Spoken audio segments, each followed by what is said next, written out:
Hello, everybody, and welcome to Screen TV Magic. I am your one and only host, Max. Thank you. And on this video, we're gonna be reviewing Far Cry 3. Now, I know it's been 11 years since the game was released, and we are in a 6th installment of the franchise, but for me, this was one of the most incredible games I've ever played in my life. I have to be honest, the first time I actually was introduced to the Far Cry franchise was Far Cry 2. I never played the first Far Cry game, which was a bummer, but yeah, the first time I actually played it was Far Cry 2, which it didn't make quite a good impression to me. I didn't like the game at all. I mean, I love the fact that it was set here in Africa, but the game for me just didn't grab me, it just wasn't engaging enough. It was, at the time amazing, but it just didn't grab me as much as this one did. And this one was an amazing game. Far Cry 3 was one of the most incredible games I ever played, like I just mentioned. And I really loved this game so much. The difference between the two is very obvious. Apart from the gameplay and the way it looks, Far Cry 3 is just great. There's a whole lot of things to do, there's a whole lot of activities to do, and it's very challenging, and it has a very immense, engaging story. They really work hard to make the game different from its predecessor. The game features highly improved graphics, which compared to Far Cry 2 were a bit obvious. The game was actually ahead of its time, The developers enhanced the game lighting and texture quality and environmental effects, resulting in a more immersive and visual impressive experience. Additionally, Far Cry 3 introduced a wider range of characters, animals, and environments, each with its own distinctive style and look. The game also had more dynamic and interactive elements such as destructible environments and detailed animation, further increasing the game's graphical fidelity overall. I mean, the game was just amazing. And I love the fact that the wildlife in this game was more interactive than in Far Cry 2. There was some wildlife there in Far Cry 2, but you can actually hunt some animals here, craft your weapons using their skins. You can do a whole lot of stuff here. Now, without further ado, let me start off by giving a little brief introduction of Far Cry. Far Cry 3 was developed by Ubisoft Montreal and released in 2012 for Microsoft Windows, Xbox 360, and PlayStation 3. The game is set on a tropical island in the Pacific Ocean and follows the story of Jason Brody, a tourist who finds himself stranded on the island and must survive and rescue his friends from pirates and the dangerous wildlife. The development of Far Cry 3 began in 2009, shortly after the release of Far Cry 2. Far Cry 3 is considered the most successful game in the series, mainly due to its engaging story and charismatic characters, and streamlined gameplay mechanics. One of the standout features of Far Cry 3 is its open-world gameplay, which allows you to explore the island and participate in various activities, from hunting and crafting to hijacking enemy vehicles, and also liberating outposts, which you can actually choose whether you want to go on a killing spree and kill everyone guns blazing style. Trust me, it is a whole lot of fun, but also punishing as well, as they set the alarm to alert the nearby enemies and they can get back up, and it can really get crazy easily. Or you can do it stealthy, undetected, which the game allows you to do, and it rewards you with more XP points that will get you more skill points to upgrade your abilities. And another thing that I also mentioned was the story is also engaging and well written with memorable characters like Voss and also Citra, adding depth and complexity to the narrative. The voice acting is also top-notch. Michael Mando's performance as Voss particularly is memorable to everyone actually who've played the game before. Here's a fun fact. Michael Mando not only provided his voice for the character, but he also did a motion capture for his role. Mando co-wrote and directed a live-action short film called The Far Cry Experience, which serves as a prequel to the events of the game and features him reprising his role as Voss. He has since gone on to have prominent roles in popular TV shows like Better Call Saul and Orphan Black. And the development team actually liked Michael Mando's performance so much that they made him the face in most of the marketing material of the game, like the covers, almost actually everything you see when you search Far Cry 3, you just find Michael Mando character Voss there. He was the most popular character in the game, and you don't actually see that a lot. The antagonist being the face of the game. Another thing I want to mention is the development team wanted to return to the tropical island setting of the original Far Cry game and build upon the gameplay mechanics that had been established in Far Cry 2. The team also wanted to create a more engaging storyline and memorable characters. One of the key features of Far Cry 3 is the open world gameplay, which I mentioned before, which allows the player to explore the island and complete missions in any order they choose. I mean, you can just free roam around the game and do whatever you want until you decide to complete a story mission. The game also introduces a new crafting system where players can use resources they find around the island to craft weapons, items, and upgrades. During development, the team faced several challenges, including ensuring that the game would run smoothly on multiple platforms, creating believable enemy AI, and balancing the difficulty of the game. The team also worked hard to ensure that the story and characters were compelling and memorable. Upon its release, Far Cry 3 received a critically acclaim for its gameplay, story, and characters. The game sold well and went to spawn several sequels and spin-offs, cementing its place as one of Ubisoft's successful franchises. While it is true that Far Cry 3 helped establish the series as a popular franchise, each Far Cry game is not necessarily dependent on its predecessor. Each game in the series builds upon the previous ones, but can also stand on its own as a unique experience. For example, Far Cry 4 has its own unique story, setting, and gameplay that differentiates it from Far Cry 3 and other previous entries. But I have to mention that players felt it was too similar to Far Cry 3, even though it had different plotline and has no connection to the previous game. It did, however, had a very similar gameplay mechanics, even though they were in different places.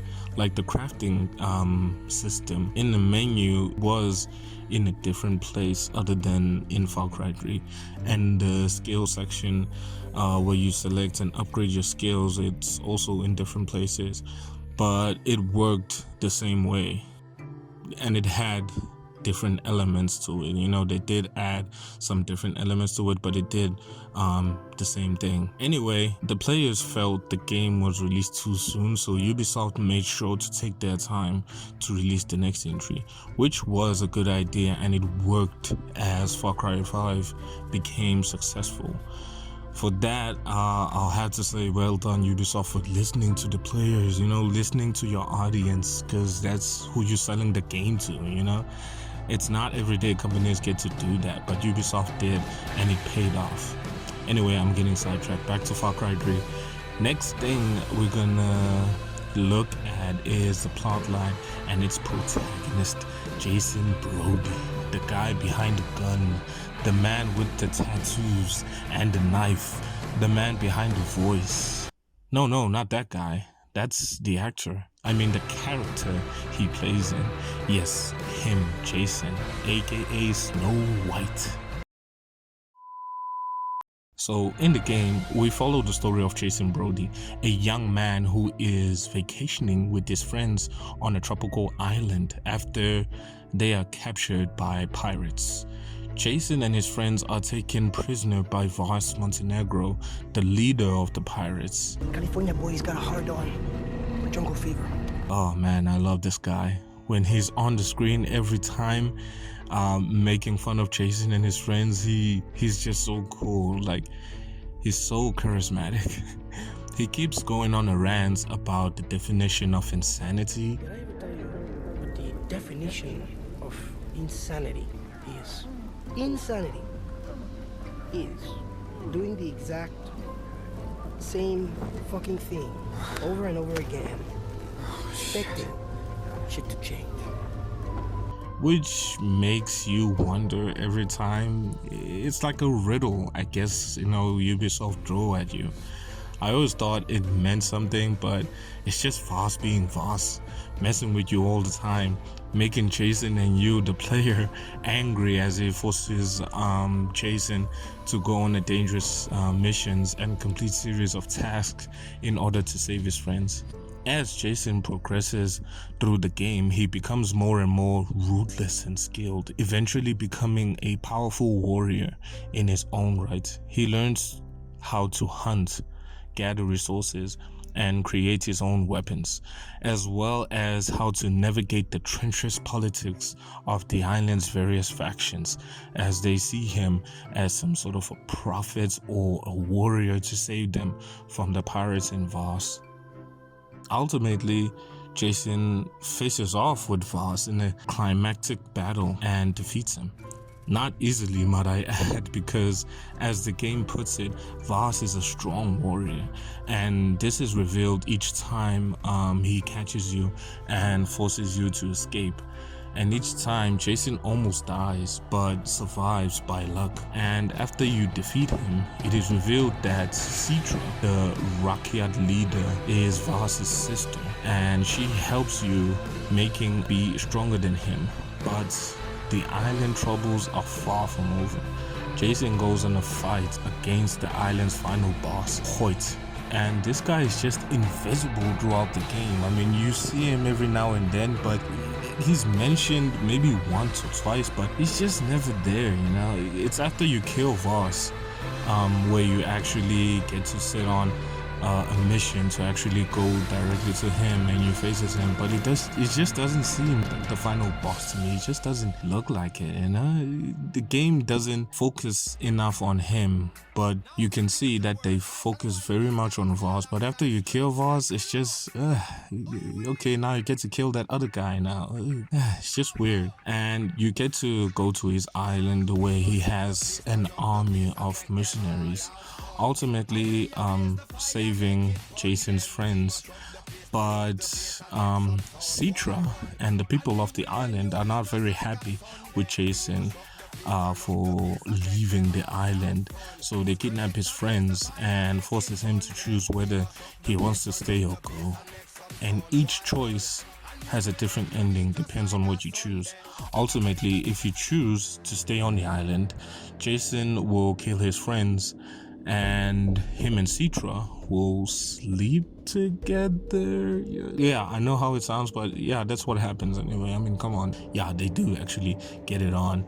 And Jason gets killed in the process by Citra, as she points out that your child, which you've impregnated her, yes, and Jason gets to impregnate Citra, will be the next leader of the island. And if you ask me, that's messed up, bro. That's really messed up. I mean, all that and you die in the end, that's a ending. But anyway, you're the one who makes that choice, and that's messed up. So you rather choose the other ending, which is also sad, because you choose to save your friends, but Dennis, the guy who has been in your ear guarding you the whole time, becomes angry and tries to kill you for rejecting Citra's love, but ends up killing Citra as she steps in front of you and gets stabbed by Dennis and dies, and you leave with your friends. Throughout the game, Jason struggles with his own sense of morality and identity as he is forced to do terrible things to survive and protect his friends. His journey to becoming a warrior and taking down the island's oppressors is a central theme of the game. His priority changes from rescuing his friends to looking for revenge as he finds out both his brothers have been killed. One in front of him and one was shot when he was trying to escape. They killed him. Goss and Hoyt, those motherfuckers. Wasn't one brother enough? I'll get them. All of them. I swear. However, Jason Brody is a very flawed character, and there are several downsides to his personality and actions. Throughout the game, initially, Jason doesn't seem to be affected by the violence that surrounds him in the game. Of course, at the beginning of the game, he freaks out after he witnesses his older brother Grant getting killed by pirates while they attempt to escape, and also later when he is forced to do it himself, he also freaks out. Killing someone, it's not an easy thing. But after all that, he just kills without much thought and is often unfazed by the death and destruction he witnesses. But there's another upside to that as well, because truthfully, if he whines all the time something messed up happened in front of him, it would be annoying. I mean, take the protagonist from Resident Evil Village, Ethan Winters, who keeps being surprised every time something happens. No! What? Why? What the hell happened here? Hell am I? What the hell was that? What the hell is wrong with this place? What the fuck was that? What the hell?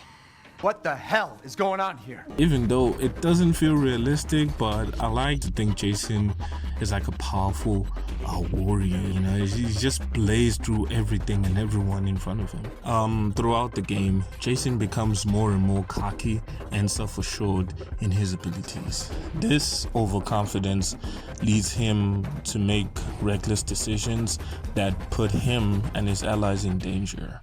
Overall, Jason's flaws make him complex and interesting character, but they also highlight some of the negative consequences of this unchecked power and violence, which is what makes him change his priorities from rescuing his friends to avenging his brother. Like, he does that quickly because he's so sure he can defeat and kill everyone that can stand in his way. And Dennis, being his number one fan, every minute telling him he's the chosen one, he can defeat Voss and save the Rakyat people from the pirates. Another thing I would like to highlight about the game is its wildlife.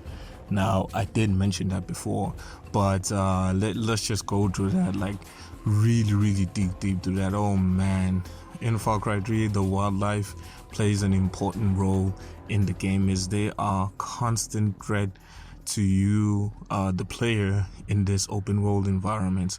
Well, some of them, the animals, are prey and some are predators. The mighty jungle beasts themselves.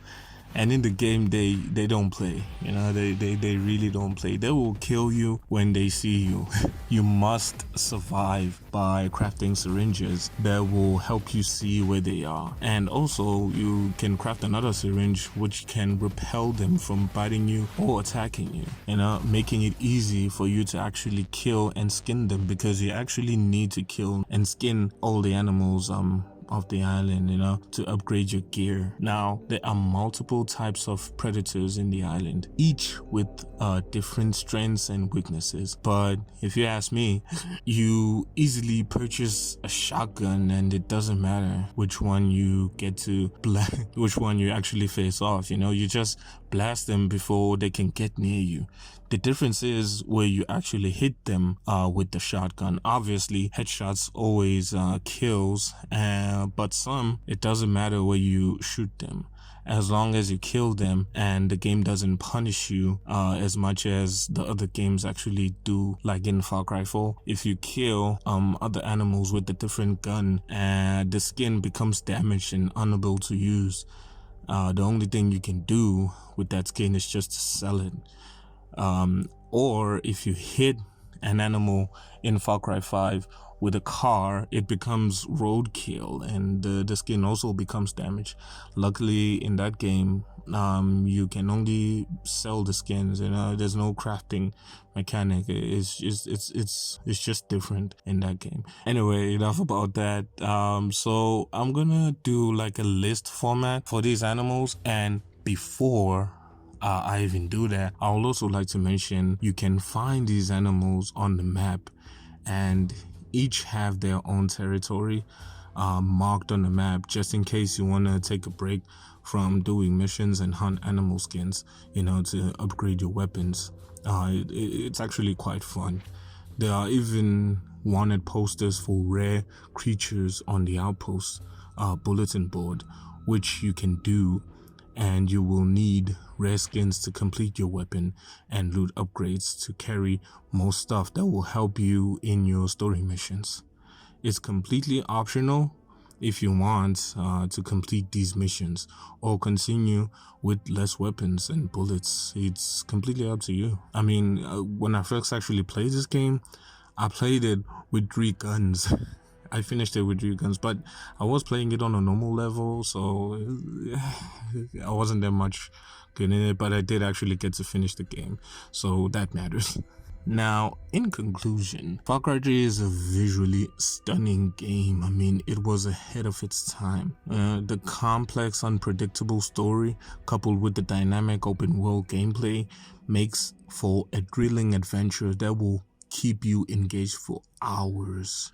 The game's depth and attention to detail are evident to everything from the lush environment and realistic weapons to the wildlife and intelligent enemy AI that will challenge you and your survival skills. With different difficulty levels, the game becomes very challenging. I just recently played this game. I was playing it in the last difficulty level, and it is extremely challenging. I mean, after all these years, the game still is challenging. Even though I've also played this game and finished it more than 5 times, I kept getting killed and respawning through missions. But it doesn't get extremely hard where it makes you feel like you kind of suck. You know, some of the games can get really hard and make people rage out and quit, but it keeps you on your toes. But it's not that, it doesn't get that difficult. This game, I didn't feel like it was that difficult, but it is very challenging. Enemy AI are smart and can see you and alert nearby enemies, and it gets crazy in seconds. But yeah, but it's fun. It's very fun.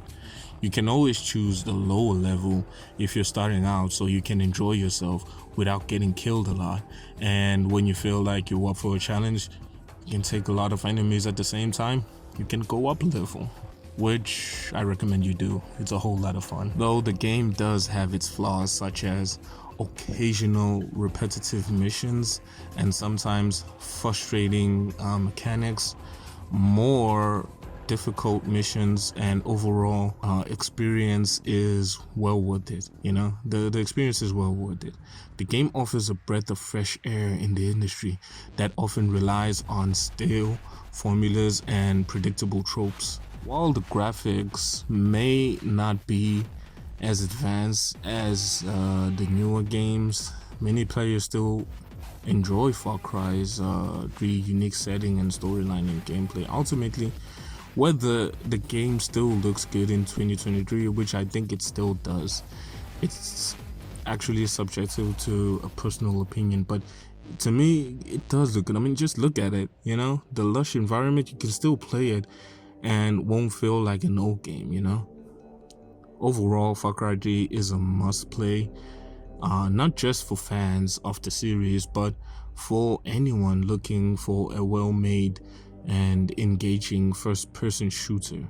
It's a mix of compelling story, immersive gameplay, and superb graphics, making it standout title for any gamer.